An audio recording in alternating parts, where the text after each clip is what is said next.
Praise the lord.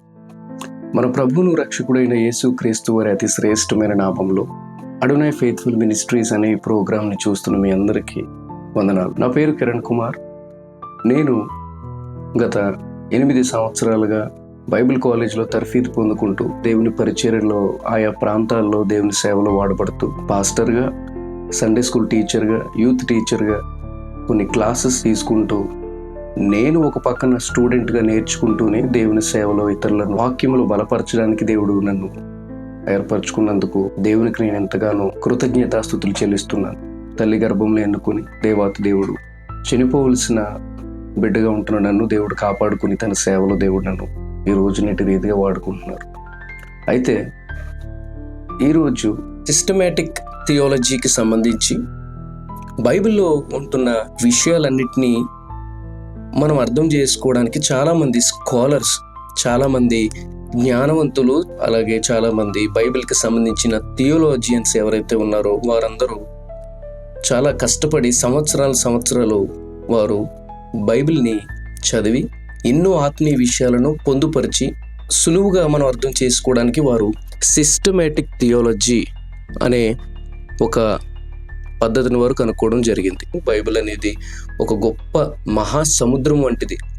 దానికోసం మనం ఎన్ని యుగాలు, ఎన్ని సంవత్సరాలు నేర్చుకున్నా తక్కువే. అయితే అందులో ప్రాముఖ్యంగా ఈ సిస్టమేటిక్ థియాలజీలో మొత్తం మనకి 10 బ్రాంచెస్ ఉన్నాయి. ఈ సిస్టమేటిక్ థియాలజీని ఇంకా మనం సులువుగా అర్థం చేసుకోవాలంటే ప్రారంభము అనగా ఆది యందు వాక్యముండెను. బిబ్లియాలజీ అనగా బైబిల్కి సంబంధించిన జ్ఞానం, దేవుని యొక్క వాక్యాన్ని మనం బైబిల్ అని పిలుస్తాం. ఇప్పుడు బైబిల్లో ఉన్నది దేవుని యొక్క మాటలు కాబట్టి యోహాను సువార్త 1వ అధ్యాయం 1వ వచనంలో మనం చూసినప్పుడు ఆది యందు వాక్యం ఉండెను, వాక్యము దేవుని యొద్ద ఉండెను, వాక్యమే దేవుడై ఉండెను అని మనం చదువుతాం. కాబట్టి ప్రారంభములో అనగా ఆదిలో దేవుడు సకలాన్ని ఏ విధంగా సృష్టించాడంటే తన నోటి మాట ద్వారా, దేవుని యొక్క వాక్కు ద్వారా సకల సృష్టిని దేవాతి దేవుడు సృష్టించాడు. అనగా ప్రారంభము వాక్యముతో ప్రారంభమైంది. ఆ దేవుడు ఎవరు అంటే తండ్రి, కుమార, పరిశుద్ధాత్మ దేవుడై ఉంటున్నాడు. ఆ దేవుడు అదే వాక్కు చేత, తన శక్తి చేత దేవదూతలను కూడా దేవుడు సృష్టించాడు. తర్వాత దేవుడు తన స్వరూపములో మనిషిని దేవుడు తయారు చేశాడు. ఇది ఆంథ్రోపాలజీ. ఆ మనిషి ఏం చేశాడంటే దేవుని ఆజ్ఞను మీరి పాపము చేశాడు. పాపము చేసిన వ్యక్తికి రక్షణ ప్రాముఖ్యం కాబట్టి దేవాతి దేవుడుగా ఉంటున్న ఆయన పరలోకాన్ని విడిచిపెట్టి క్రీస్తు ఈ భూలోకానికి మనిషి వలె వచ్చి మనందరి కొరకే తన ప్రాణాన్ని కలువరి సిలువలో యాగముగా అర్పించి తన రక్తము చేత మనలందరినీ కొనుక్కుని నరకము నుండి దేవుడు మనల్ని రక్షించాడు. అలా రక్షించబడిన ప్రతి ఒక్కరూ క్రీస్తు సంఘములోనికి చేర్చబడతారు. ఆ క్రీస్తు సంఘములో, క్రీస్తు శరీరములో చేర్చబడిన ప్రతి ఒక్కరిని దేవుడు అంతములో మధ్యాకాశములోనికి మేఘార్హుడై ఆయన వచ్చి కనురెప్ప పాటులో దేవాతి దేవుడు అంతములో సంఘానంతటిని దేవుడు తన పరలోకానికి తీసుకుని వెళ్ళిపోతాడు. సిస్టమేటిక్ థియాలజీలో మొత్తం 10 బ్రాంచెస్ ఉన్నాయి. ఆ 10 బ్రాంచెస్లో మొట్టమొదటిగా ఉంటున్న బిబ్లియాలజీని ఈరోజు మనం నేర్చుకునే ప్రయత్నం చేద్దాం. బిబ్లియాలజీ అనగా అర్థం ఏమిటంటే బైబిల్కి సంబంధించిన స్టడీని బిబ్లియాలజీ అని పిలుస్తారు. మనము ఉపయోగిస్తున్న ఈ గ్రంథాన్ని బైబిల్ అని పిలుస్తూ ఉంటాం. తెలుగులో అయితే పరిశుద్ధ గ్రంథము అని పిలుస్తూ ఉంటాం. అయితే వాస్తవానికి బైబిల్ అనే పదము బిబ్లియోన్ అనే గ్రీకు పదం నుంచి వచ్చింది. బిబ్లియోన్ అన్న పదానికి అర్థం ఏమిటంటే పుస్తకము అని అర్థం. లాటిన్ భాష మాట్లాడే క్రైస్తవులు బైబిల్ని బిబ్లియా అని పిలిచారు. బిబ్లియా అన్న పదానికి అర్థం ఏమిటంటే కొన్ని పుస్తకాల సముదాయము అని అర్థం. రాను రాను ఇంగ్లీష్లో ఆ బిబ్లియా అనే లాటిన్ పదాన్ని ఇంగ్లీష్లో వారు బైబిల్ అని పిలవడం ప్రారంభించారు. అదే బైబిల్ని మనము తెలుగులో పరిశుద్ధ గ్రంథము అని పిలుస్తున్నాము. బైబిల్ని ఎవరు రాశారు అని అంటే వాస్తవానికి బైబిల్లో మొత్తం 66 పుస్తకాలు ఉన్నాయి. 40 మంది రచయితలు 1500 సంవత్సరాల వ్యవధిలో 3 ఖండాల నుండి అనగా యూరోప్ నుండి, ఏషియా నుండి, అలాగే ఆఫ్రికా నుండి, ఈ 3 ఖండాల నుండి ఆయా రకాల ప్రజలుగా ఉంటున్న వారు 3 భాషలలో బైబిల్ని రాయడం జరిగింది. ఆ 3 భాషలు ఏంటంటే హిబ్రూ, అరమైక్ అండ్ గ్రీక్. వాళ్ళందరూ రాసిన పుస్తకాలను ఒక చోట పెట్టి వాటిని మనం చదివినప్పుడు ఒక్క సారాంశమే, అంటే ఒక్క థీమే మనకి బైబిల్లో కనబడుతుంది. ఒక పుస్తకాన్ని ఇంకొక పుస్తకాన్ని మనం పక్కన పెట్టి చదువుతున్నప్పుడు కాంట్రడిక్షన్స్ ఎక్కడ మనకు బైబిల్లో కనబడదు. అనగా ఒక రచయితకి ఇంకొక రచయితకి వారి మధ్యన ఎలాంటి వ్యతిరేకత కానీ, ఎలాంటి కాంట్రడిక్షన్స్ కానీ, ఎలాంటి ఎర్రర్స్ కానీ మనకి బైబిల్లో కనిపించవు. ఎందుకంటే మనుషులను దేవుడు ఉపయోగించుకుని దేవుని చేత లిఖించబడిన గ్రంథము కాబట్టి. థియోలాజికల్ కాలేజెస్లో థియోలాజికల్ టర్మ్గా దీనిని కంటిన్యూటీ ఆఫ్ ది బైబిల్ అని పిలుస్తారు. And finally, why should I read the Bible? అసలు నేను బైబిల్ని ఎందుకు చదవాలి? బైబిల్ని మనం ఎందుకు చదవాలంటే it is inspired by God.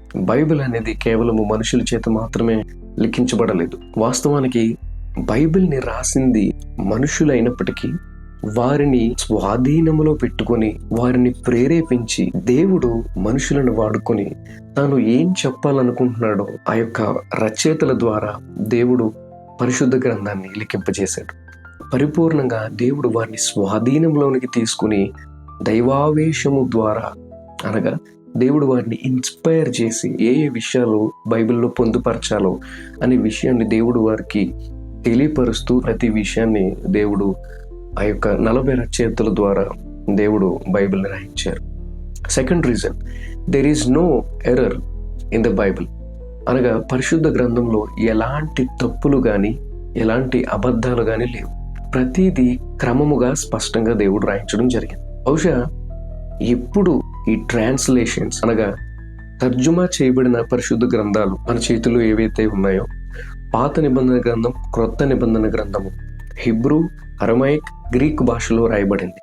కానీ మనకు ఆ భాషలు రావు కాబట్టి మనము ఏ భాషలో మాట్లాడుతున్నామో ఆ భాషలోనికి కొంతమంది మిషనరీస్ కానీ కొంతమంది దైవ సేవకులు ఎంతో కష్టపడి మన భాషలను వారు నేర్చుకుని మన భాషలోనికి రాయడం జరిగింది.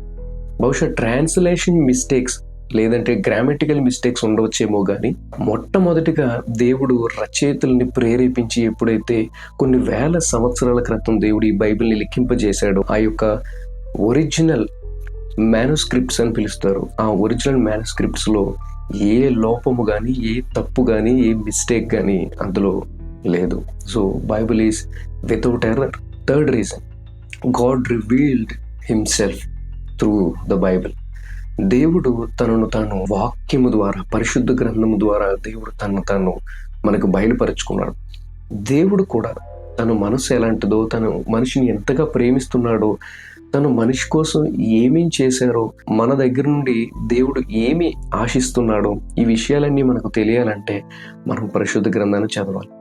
బైబిల్ని మనం ప్రారంభం నుంచి ముగింపు వరకు చదివినట్లయితే దేవుని యొక్క మనసు మనకు అర్థమవుతుంది. దేవునికి సంబంధించిన ప్రతి క్యారెక్టరిస్టిక్స్ మనం బైబిల్లో చూడగలం. ఆఖరిగా ఫోర్త్ పాయింట్ ఏంటంటే, Bible has every answer for your questions. మన జీవితంలో ఉండే ప్రతి ప్రశ్నకు ఈ బైబిల్ గ్రంథంలో జవాబు ఉంది.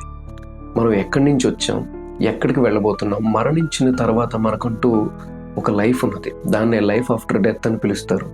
అనగా శరీరంలో ఉన్నంత వరకు ఇప్పుడు మనం బాగానే ఉన్నాం, కానీ ఒకసారి మనం మరణించిన తర్వాత మనలో నుండి ఆత్మ బయటకు వస్తుంది. మరి ఆ ఆత్మ ఎక్కడికి వెళ్తుంది? పరలోకము, నరకము అని 2 ఉన్నాయి. పాపము చేసినట్లయితే మనం అందరం వెళ్ళేది నరకానికే. కానీ పరలోకానికి వెళ్ళాలంటే మనం ఏం చేయాలి? ఈ గ్రంథంలో ఉంది. మన జీవితంలో ఉండే ప్రతి ప్రశ్నకు జవాబు ఈ గ్రంథంలో మనకు దొరుకుతుంది.